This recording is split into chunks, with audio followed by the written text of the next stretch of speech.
그래서 지영은 민규가 같이 만나보자고 했을 때 됐다고 생각합니다. 반 정도 결정을 했다고 생각해요. 하지만 그건 지영의 바람일 뿐 아직도 이 남자는 호감 단계에 머물러 있고 밤의 여신의 마법에서 풀려나지 않았습니다. 어쩌면 지영도 갈 길이 아직 반만리라는 걸 속으로는 알고 있을지 몰라요. 따라서 밤의 여신을 계속 붙잡아 두려고 시그널 하우스로 돌아와서도 맥주를 땁니다. 즐겁던 와중에 이 밤을 관장하는 다크호스 이수가 나타나고 밤새 잡혀있을 뻔한 밤의 여신은 풀려납니다. 파티는 끝났습니다.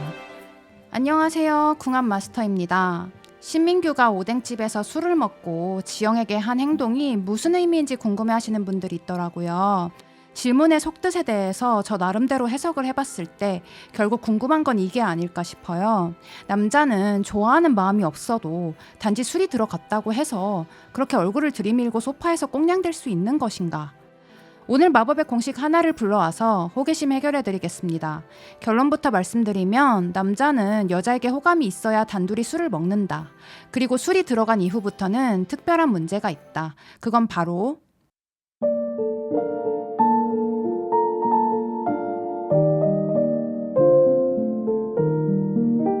남자, 여자, 술과 밤을 다 더하면 뭐가 될까요? 밤의 여신이 강림하시어 남녀 사이에 무슨 일이 일어나도 이상하지 않을지어다. 남자, 여자, 술, 밤이 더해진 이상 밤의 여신이 두 남녀의 눈을 가리고 있거늘 행동 하나하나의 의미를 부여할 필요가 없다는 것입니다. 성인이라면 이 공식을 모르는 사람이 없을진데 처음 저 선악과의 네 요소를 마녀의 냄비에 몰래 넣어 끓인 사람이 누구였냐는 것만이 문제입니다. 그리고 그게 민규는 아니었다는 거죠.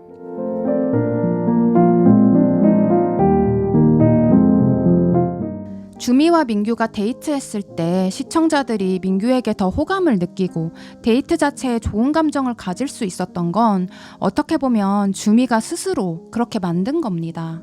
진심을 아낌없이 다 전하고 물러설 타이밍에는 물러서고 자기에게 주어진 상황을 그게 마음에 안 들고 아프더라도 자기 책임으로 생각하고 말없이 감내하면서 상대방을 배려하고자 했기 때문에 상대방이 대중에게 더 빛나 보일 수 있는 거거든요. 또한 그런 배려 때문에 시청자도 그 평온한 행복감을 같이 느낄 수 있는 거고요. 그런데 만약 출연자 중 누군가가 실제로 한 행동에 비해서 과하게 욕을 먹는다면 그 사람이 본의 아니게 벼랑 끝에 몰려가서 억울하게 된 것은 아닌지 잘 살펴야 합니다. 정말 그 상황을 그 욕먹고 있는 출연자 혼자 만든 것인지 봐야 합니다.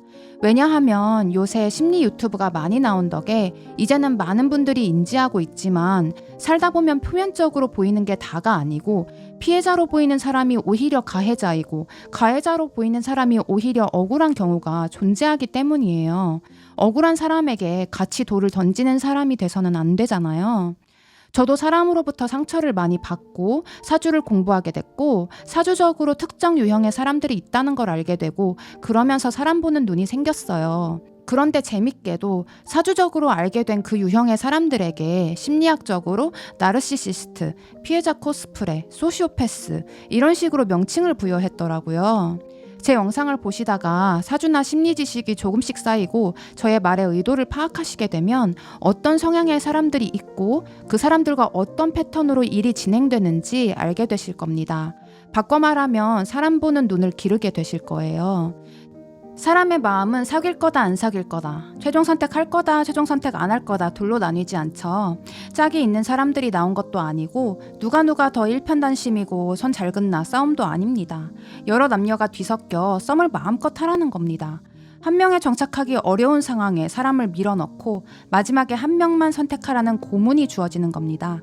거기에 프로그램의 취지와 재미 요소가 있습니다. 지영이 고백하자 민규는 나도 데이트 때 똑같이 좋은 감정을 느꼈다고 하죠. 사실입니다. 민규는 모두에게 좋은 감정을 갖고 있어요.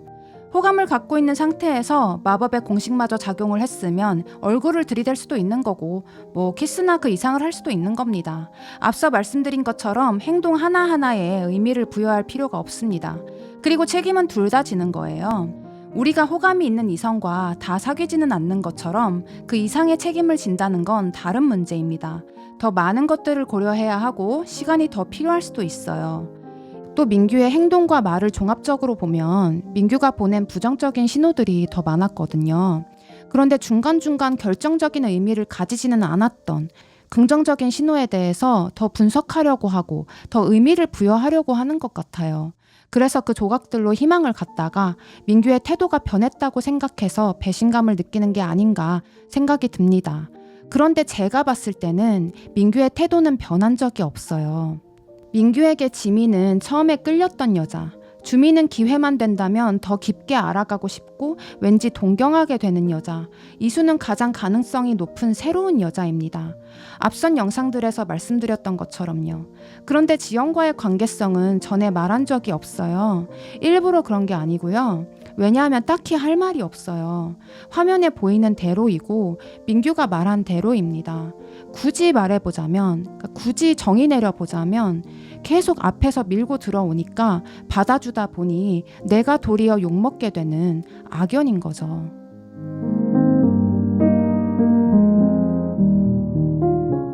사주적으로 봤을 때 지영은 목기운인데요. 천간오행 중 가장 앞자리에 있는 것처럼 탄생을 의미하기에 아이를 의미합니다.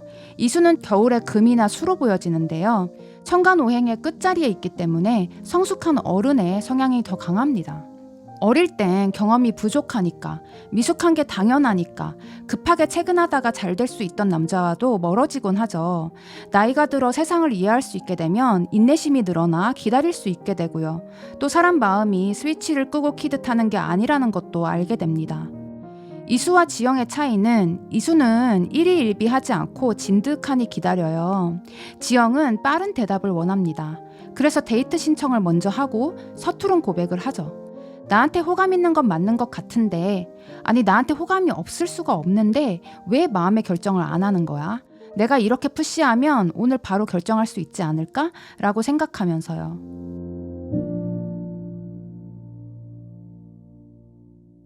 그래서 지영은 민규가 같이 만나보자고 했을 때 됐다고 생각합니다.